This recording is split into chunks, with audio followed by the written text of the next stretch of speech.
energy is just stored in something. And we talk about, there are lots of types of potential energy in the world. The ones that we're going to talk about are things that can potentially give mechanical energy of some sort. So potential energy is all about relative position and characteristics of objects. And we're going to be playing with some elastic materials in here. Elastic materials are those materials which can be deformed and will return to their original shape or position. Obviously, we have potential energy that's gravitational as well. Oops, wasn't recording. Okay, so anyway, the Earth is the gravity source that we talk about. So we're always talking about position relative to the Earth. And we're going to talk about how that's relative. There are other gravity sources because every object that has mass is a gravity source. And in fact, if you have two specks of dust out in space, they will be gravitationally attracted to one another. And it's related to their mass and the distance between them. Newton's law of gravitational attraction. But for our purposes here, what we're typically going to concentrate on is attractiveness to the Earth. Okay. Okay, so when we determine that height, because of course potential energy gravitational is mass gravity height, that height is arbitrary because 0 is arbitrary. So, how far can I drop this ruler if I let it go? What's it going to hit? Is it going to go to the center of the Earth? No. It's going to hit the top of my computer.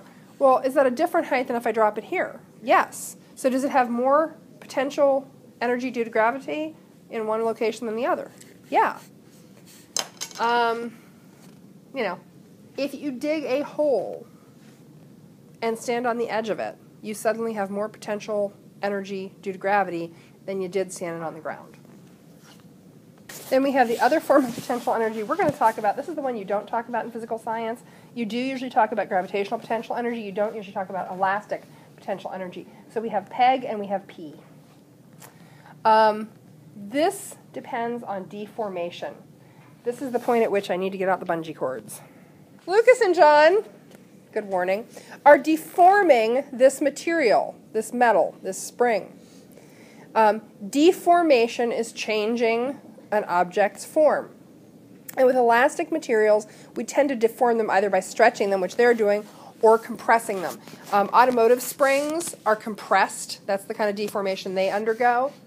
In any case, elastic materials are those which, when deformed, have a tendency to return to their original shape. Go ahead and walk towards one another, and you can lay the spring on the floor.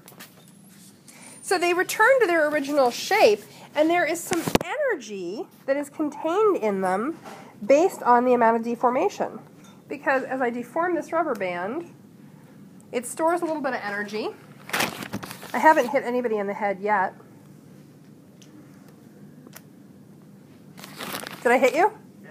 Ah! Whoops. On the head. Oh, good. Okay. Let's see if I can get one back to the back island. Ah! Which leads me to my next point. Oh my God, that really hurts. My next point being that those deformed materials contain energy. Energy, which is the ability to do what? Work. Such as on your eyeball. Crap. Oh, that hurts. Okay, so in any material, we can figure out the amount of energy that's stored in the material based on this formula. And it's 1/2 kx squared. Now, there are two variables there that you haven't seen before. I'm going to tell you, well, I guess I'll just go to the next slide. You're going to determine some K values in the next few days. K is what we call a spring constant. And it is a force constant for a material. If you are headed into any engineering career, you're going to work with constants for materials all the time. There are, constants of thermal transfer. There are spring constants of, other kinds of constants of elasticity. And it's just a measure of how much force can be stored in a material. So really soft springs or soft elastic materials tend to have very small spring constants because when you deform them, they don't store a whole lot of energy. A really stiff spring is going to have a very high spring constant. And this is given in newtons per meter because it's actually as simple as that. We're looking at how many newtons of force you get out of every meter of deformation. That does not mean you're going to deform every material by a meter. You can deform it by 5 centimeters and still get a spring constant in newtons per meter. The thing that you should understand, while K is given for one particular material, one particular spring, and it's called a constant, it is a nonlinear constant. That's going to become important to you because you are going to be using bungee cords and you're going to be calculating spring constants and you're going to find a range of spring constants for a single piece of material. There are also some issues with rubber materials like bungee cords and rubber bands and other things like that where they will tend to basically their amount of deformation that they will undergo given a certain amount of force will change over time. Once they've been stretched the first time, they never quite return to their original elasticity. So there are some issues around that. They're minor, but they're ones that it's kind of above our pay grade to calculate, but they're things I want you to be aware of because a lot of you are headed off to do engineering things, and you'll think more about that stuff when you're doing calculations at a higher level than we do here. We are going to do some practice first, but I want to talk about x. X is typically a measure of what in physics? Distance. Well, it's not the length of the spring. It's not the length of the uncompressed or unstretched spring. X is the difference in deformed length and undeformed length. It's the length of the deformation. So if you have a spring that is 10 centimeters long and you stretch it out to 50 centimeters long, so 0.1 meter and 0.5 meter, x equals 0.4 meters. So it's always the difference in deformed versus undeformed length. All right, with that, let's actually do a practice problem, 5D practice problem, because you have all kinds of potential energy here. So we've got a 70 kilogram stuntman attached to a bungee cord with an unstretched length of 15 meters, jumps off a bridge spanning a river from a height of 50 meters. When he stops, the cord has a stretched length of 44 meters. If the stuntman is a point mass, so meaning we're going to assume that all of his mass is in a single speck, which isn't true, but it's an easy way to simplify calculations. Disregard the weight of the bungee cord. Assume the spring constant of the bungee is 71.8 newtons per meter. What's the total potential energy relative to the water when the man stops falling? Hoi. I'm drawing a picture. So we have our person. We have our bungee cord. And we have an unstretched length. So let's list variables. Mass of the stunt person is 70.0 kg. This is really two sets of calculations because we have to look at both potential energy due to gravity and potential energy due to elastic. Okay. What we know is that the PE total will equal the PE gravitational plus the PE elastic. Okay. Whoops.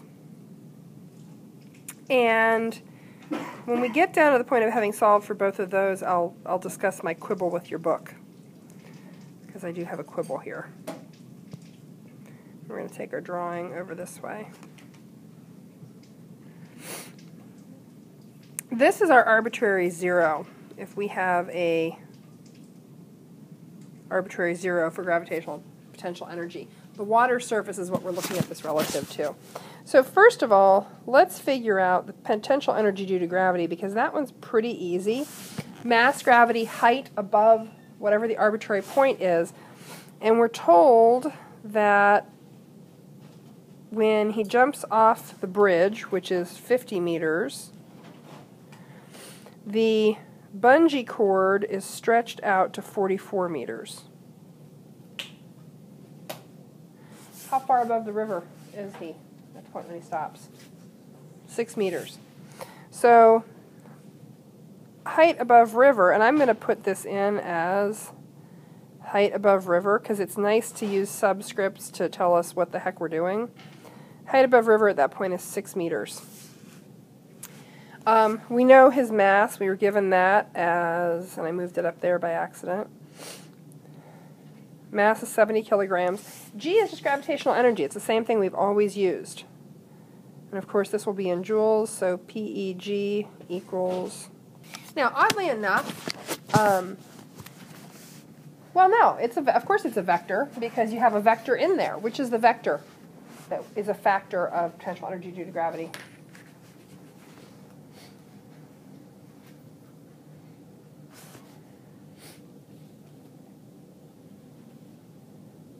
The acceleration due to gravity? Acceleration is a vector quantity. Which direction is the potential energy there for him to travel in? Is the potential energy due to gravity going to fling him back up onto the bridge? No. It's going to pull him down. So we've got a potential energy due to gravity of 4,120.2. Oh, I forgot my units. Silly Moser.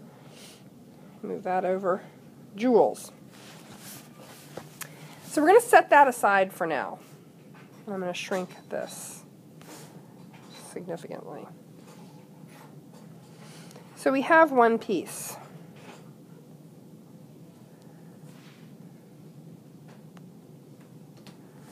Now we want to look at the elastic potential energy. So potential energy elastic, or P, is equal to 1/2 k x squared. All right. PEE equals 1/2. Well, we're given a K value of 71.8 newtons per meter. What's X? X is the difference between deformed and undeformed length. So I'm going to write this over here. Undeformed length, deformed length. And this is 15 and this is 44. So X is 29 meters, is the difference between the deformed and undeformed length. And that, of course, is squared. Okay, so I get a raw answer of 30,191.9 joules. My question is this. In what direction is that elastic preparing to do work on him? Up or down? Up. We better hope or he's going to die. So that's going to do work on him in the up direction. Note that your book asked for total potential energy due to gravity. I'm going to see if anybody else has a problem with this because I have an issue with this. Okay, so we can add these two together and we get the total. So we have a PE total of 34,312.1 joules. How many sig figs do we have? 3, so 34,300 joules total potential energy. Would you do something differently if I asked you for the net potential energy? So the total is a summative thing, and it disregards the fact that the vectors for potential energy work as a vector. It disregards the fact that those are operating in different directions. So your book doesn't go into this, but it's a subtle distinction, and I think it's an important one. The PE net would incorporate those vectors, so then we have a negative 4120.2 joules plus our 30.191 blah blah blah. Net, we get a different answer, but that's acknowledging the fact that these two things are operating in different directions. And this, if I sig fig this real quick and dirty here, it would be 1, 0, 0. Okay? So, with that, I'm going to go ahead and assign all of the 5D. They're all either gravitational or elastic potential energy. Tomorrow we will have the flower bags here, and the bungee cords are due to arrive from Amazon tomorrow, and I can't remember if I had them shipped here or to home. So you'll at least get to mass your flower bags tomorrow, and we'll start thinking a little bit about how to calculate spring constants. I have some bungee here, but there's, like I said, there's more coming. So once you have all of it, then you can really kind of start your design process, and we'll talk more about that project. I'm hoping to hurl jumpers off the floor to their death maybe Thursday. Thursday would be good because they have end of course testing downstairs on Tuesday and Wednesday, and I don't want to disrupt them. So we might have to flip lab days. It tends to end up drawing a crowd, and it tends to get noisy. It's kind of exciting. So anyway, questions, comments, concerns? Go.